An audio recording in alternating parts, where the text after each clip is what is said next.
ಕೋಗಿಲು ಸಮೀಪ ವಸೀಂ ಲೇಔಟ್ ಮತ್ತು ಫಕೀರ್ ಕಾಲೋನಿಯಲ್ಲಿ ಅಕ್ರಮವಾಗಿ ನೆಲೆಸಿದ್ದವರಿಗೆ ರಾಜ್ಯ ಸರ್ಕಾರ ಸದ್ಯ ಫ್ಲಾಟ್ ಕೊಡುವುದಕ್ಕೆ ಹೊರಟಿದೆ.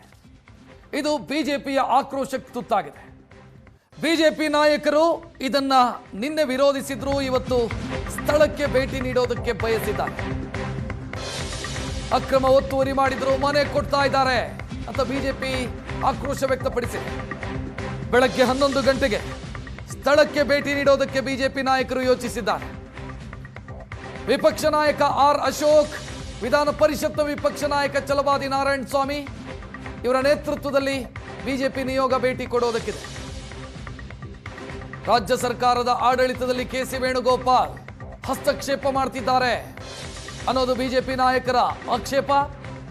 ಜೊತೆಗೆ ಅಕ್ರಮವಾಗಿ ನೆಲೆಸಿದವರಿಗೆ ಮನೆ ಹೆಂಗ್ ಕೊಡ್ತೀರಿ, ಯಾವ ಆಧಾರದ ಮೇಲೆ ಕೊಡ್ತಾ ಇದ್ದೀರಿ, ನೆಲೆಸಿರೋದು ಅಕ್ರಮವಾಗಿ, ಅವರಿಗೆ ಮನೆ ಕೊಡ್ತೀರಿ ಅಂತಾದ್ರೆ ಉಳಿದವ್ರ ಕತೆ ಏನು? ಬೇರೆ ಕಡೆನೂ ಕೂಡ ಒತ್ತುವರಿ ತೆರವು ಕಾರ್ಯಾಚರಣೆಯನ್ನು ಮಾಡಿದ್ದೀರಿ, ಅವ್ರಿಗೆ ಮನೆ ಕೊಡಲ್ವಾ? ಇವರಿಗೆ ಮಾತ್ರ ಯಾಕೆ ಮನೆ ಕೊಡ್ತೀರಿ, ಇಲ್ಲಿಗೆ ಮಾತ್ರ ಯಾಕೆ ಮಾನವೀಯತೆ? ಕೇರಳದವರು ಹೇಳಿದ್ರು ಅನ್ನೋ ಕಾರಣಕ್ಕಾಗಿಯಾ, ಕೆಸಿ ವೇಣುಗೋಪಾಲ್ ಹೇಳಿದ್ರು ಅನ್ನೋ ಕಾರಣಕ್ಕಾಗಿನಾ? ಈ ಪ್ರಶ್ನೆಯನ್ನು ಬಿಜೆಪಿ ನಾಯಕರು ನಿನ್ನೆ ಸುದ್ದಿಗೋಷ್ಠಿ ಮುಖಾಂತರ ಕೇಳಿದ್ದಾರೆ. ಇವತ್ತು ಸ್ಥಳಕ್ಕೆ ಭೇಟಿ ನೀಡೋದಕ್ಕೆ ಯೋಚಿಸಿದ್ದಾರೆ. ಸರ್ವೆ ನಂಬರ್ 99 ಕೋಗಿಲು ಗ್ರಾಮ, ಇಲ್ಲಿಗೆ ಇವತ್ತು ಭೇಟಿ ಕೊಡೋದಕ್ಕಿದ್ದಾರೆ ಬಿಜೆಪಿ ನಾಯಕರು.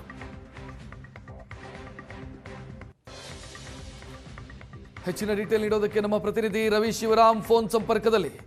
ರವಿ ಶಿವರಾಮ್, ನಿನ್ನೆ ಸುದ್ದಿಗೋಷ್ಠಿಯಲ್ಲಿದ್ದಂಥ ಆಕ್ರೋಶ ಮುಂದುವರಿಯುತ್ತಾ ಅನ್ನುವಂಥ ಪ್ರಶ್ನೆ ಇದೆ. ಯಾಕಂತಂದ್ರೆ ಹಿಂದೆ ಬಿಜೆಪಿಗೆ ಸಿಕ್ಕಂತ ಅಸ್ತ್ರಗಳನ್ನು ಎಲ್ಲವನ್ನ ಕೂಡ ಕೈ ಚೆಲ್ಲಿದೆ ಬಿಜೆಪಿ.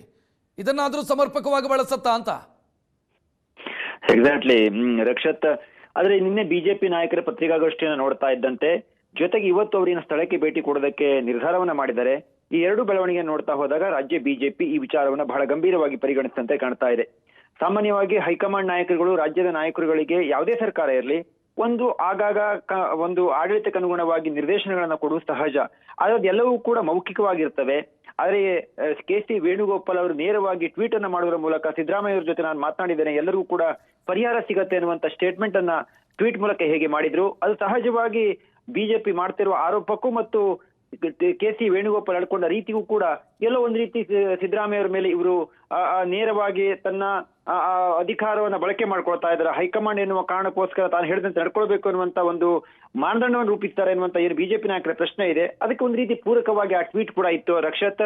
ಹೀಗಾಗಿ ಬಿಜೆಪಿ ಆರಂಭದಲ್ಲಿ ಇದನ್ನ ಬಹಳ ಸೀರಿಯಸ್ ಆಗಿ ತೆಗೆದುಕೊಂಡು ನಿನ್ನೆ BY ವಿಜಯೇಂದ್ರ ಇರಬಹುದು, ಗೋವಿಂದ ಕಾರಜೋಳ್, ಆರ್ ಅಶೋಕ್, ರವಿಕುಮಾರ್, ಅದೇ ರೀತಿ ಶೋಭಾ ಕರಂದ್ಲಾಜೆ ಎಲ್ಲರೂ ಕೂಡ ಪತ್ರಿಕಾಗೋಷ್ಠಿಯನ್ನ ಮಾಡಿ ರಾಜ್ಯ ಸರ್ಕಾರವನ್ನ ತೀವ್ರವಾಗಿ ವಾಗ್ದಾಳಿ ನಡೆಸಿದ್ದಾರೆ. ಇವತ್ತು ಬೆಳಿಗ್ಗೆ 11 ಗಂಟೆಗೆ ಆರ್ ಅಶೋಕ್, ಕೇಂದ್ರ ಸಚಿವೆಯಾಗಿರುವಂತಹ ಶೋಭಾ ಕರಂದ್ಲಾಜೆ ಮತ್ತು ಮೇಲ್ಮನೆ ನಾಯಕರಾಗಿರುವಂತಹ ಛಲವಾದಿ ನಾರಾಯಣ ಸ್ವಾಮಿ ಅವರು ಸ್ಥಳಕ್ಕೆ ಭೇಟಿಯನ್ನ ಕೊಡ್ತಾ ಇದ್ದಾರೆ. ನಿನ್ನೆ ವಿಧಾನಸೌಧದಲ್ಲಿ ಪತ್ರಿಕಾಗೋಷ್ಠಿಯನ್ನ ಮಾಡಿದ ಸಂದರ್ಭದಲ್ಲಿ ಆರ್ ಅಶೋಕ್ ಅವರು ಸರ್ಕಾರದ ಮುಂದೆ ಕೆಲವೊಂದಿಷ್ಟು ಪ್ರಶ್ನೆಗಳನ್ನ ಇಟ್ಟಿದ್ದಾರೆ. ಸಾಮಾನ್ಯವಾಗಿ ಅಕ್ರಮವಾಗಿ ಯಾರೇ ಮನೆಯನ್ನ ನಿರ್ಮಾಣ ಮಾಡಿದ್ರು ಕೂಡ ಅವರಿಗೆ ಅದನ್ನ ತೆರವು ಮಾಡಿದಾಗ ಪರಿಹಾರ ಕೊಡಬೇಕು ಅನ್ನುವಂಥದ್ದು ಯಾವುದೇ ಕಾನೂನಿನಲ್ಲಿ ಇಲ್ಲ ರಕ್ಷತ್. ಆದ್ರೆ ಮಾನವೀಯ ನೆಲೆಯಲ್ಲಿ ಈ ಒಂದು ಕ್ರಮವನ್ನ ಕೈಗೊಳ್ಳುತ್ತಿದ್ದೇವೆ ಹೇಳುವಂತ ಮಾತುಗಳನ್ನ ಸರ್ಕಾರ ಸಮರ್ಥನೆಯನ್ನ ಮಾಡ್ಕೊಳ್ತಾ ಇದೆ. ಆ ಸಮರ್ಥನೆ ಕೇವಲ ಕೋಗಿಲು ಗ್ರಾಮಕ್ಕೆ ಮಾತ್ರ ಸೀಮಿತವಾಗಿದೆಯಾ ಎನ್ನುವಂತ ಪ್ರಶ್ನೆ ಸಹಜವಾಗಿ ಉದ್ಭವ ಆಗತ್ತೆ.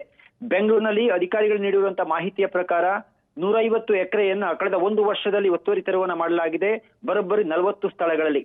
ಹಾಗಾಗಿ 40 ಸ್ಥಳಗಳಲ್ಲಿ ಇದ್ದಂಥವ್ರು ಎಲ್ಲಿ ಅವರು ಕನ್ನಡಿಗರ, ಇಲ್ಲೇ ಬೆಂಗಳೂರಲ್ಲಿ ಹುಟ್ಟಿ ಬೆಳೆದಂತವರ ಎನ್ನುವಂತ ಪ್ರಶ್ನೆಗಳನ್ನ ಮುಂದಿಟ್ಟು ನೋಡಿದಾಗ ಕಮ್ಮನಹಳ್ಳಿಯಲ್ಲಿ ದಲಿತ ನಿವಾಸಿಗಳು ಪ್ರಜೆಗಳು ವಾಸವಾದಂತ ಸ್ಥಳದಲ್ಲಿ ಅಲ್ಲಿಯೂ ಕೂಡ ತೆರವು ಕಾರ್ಯಾಚರಣೆಯನ್ನ ಮಾಡಲಾಗಿತ್ತು.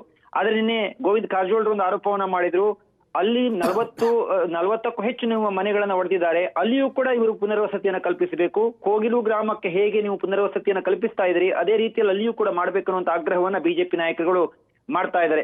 ನಿಶ್ಚಿತವಾಗಿ ಇದು ಮೇಲ್ನೋಟಕ್ಕೆ ರಾಜಕಾರಣದ ರೀತಿಯಲ್ಲಿಯೋ ಅಥವಾ ಪ್ರತಿ ಹೇಳಿಕೆಗೆ ಸೀಮಿತವಾದಂತೆ ಕಾಣ್ತಾ ಇದ್ರು ಕೂಡ ವಿಚಾರ ರಾಜ್ಯದ ಗಮನವನ್ನ ಸೆಳೆದಿದೆ. ರಾಷ್ಟ್ರ ಮಟ್ಟದಲ್ಲಿ ಸುದ್ದಿಯಾಗಿದೆ. ಪಾಕಿಸ್ತಾನ ಇದಕ್ಕೆ ಟ್ವೀಟ್ ಅನ್ನ ಮಾಡಿದೆ. ಹೀಗಾಗಿ ಸರ್ಕಾರಕ್ಕೆ ಒಂದು ಕಡೆ ಸಮರ್ಥನೆಯನ್ನೇ ಮಾಡಿಕೊಳ್ಳುವ ಮತ್ತು ಯಾರೆಲ್ಲ ಆರೋಪವನ್ನ ಮಾಡ್ತಾ ಇದ್ರೆ ಅದಕ್ಕೆ ಉತ್ತರವನ್ನ ಕೊಡುವಂತ ಎರಡೂ ಕೆಲಸವನ್ನು ಒಟ್ಟೊಟ್ಟಿಗೆ ಮಾಡ್ತಾ ಇದೆ. ಅದು ನಿಶ್ಚಿತವಾಗಿ ಬಿಜೆಪಿ ಇದನ್ನ ರಾಜ್ಯಾದ್ಯಂತ ಉಗ್ರವಾಗಿ ಹೋರಾಟವನ್ನ ಮಾಡೋದಕ್ಕೆ ರಕ್ಷಾ ತೀರ್ಮಾನವನ್ನ ಮಾಡಿದೆ. ಥ್ಯಾಂಕ್ ಯು ರವಿ ಶಿವರಾಮ್ ಮಾಹಿತಿಗೆ.